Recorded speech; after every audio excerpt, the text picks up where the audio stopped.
রাজধানী নতুন বাজার মোড়ে ইউনাইটেড ইউনিভার্সিটি শিক্ষার্থীদের লাঠিচার্জ করেছে পুলিশ। 5 দাবিতে শিক্ষার্থীরা সড়ক অবরোধ করলে পুলিশ তাদের সরিয়ে দেয়।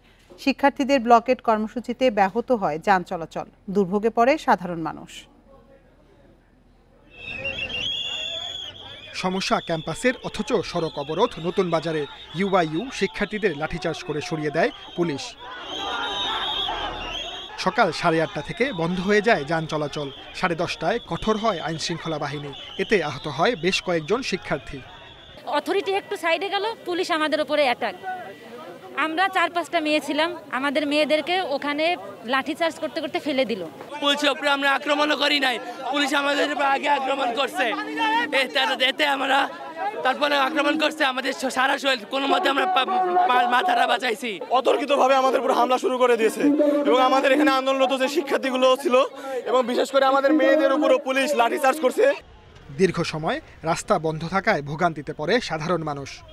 মানুষের খুবই কঠিন অবস্থা, বেহাল অবস্থা আছে, চলাফেরা করার কঠিন অবস্থা। ছাত্রকেরা বোঝা উচিত, আমাদেরও পেট আছে, আমরা সংসার না চালালে ছাত্রকে চালাবো কিভাবে? আমরা তো বাবা, আমরা যদি খেটে খাতে না পারি, বাবা ছাত্রদের লেখাপড়া করাবো কোত্থেকে?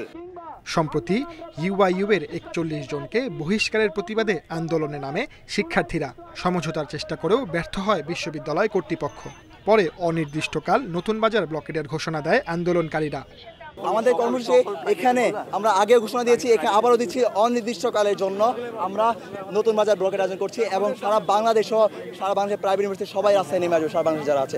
এই যে হামলা যারা করেছে তাদের অবশ্যই ব্যবস্থা গ্রহণ করতে হবে এবং এই আমাদের কাছে সরকারের উচ্চপদস্থ কর্মকর্তা অর্থাৎ প্রধান উপদেষ্টার দপ্তর এবং শিক্ষা মন্ত্রণালয় থেকে যতক্ষণ পর্যন্ত মানুষ এসে কথা বলে আমাদের সমস্যার সমাধান না করবে, এই আন্দোলন চলমান থাকবে।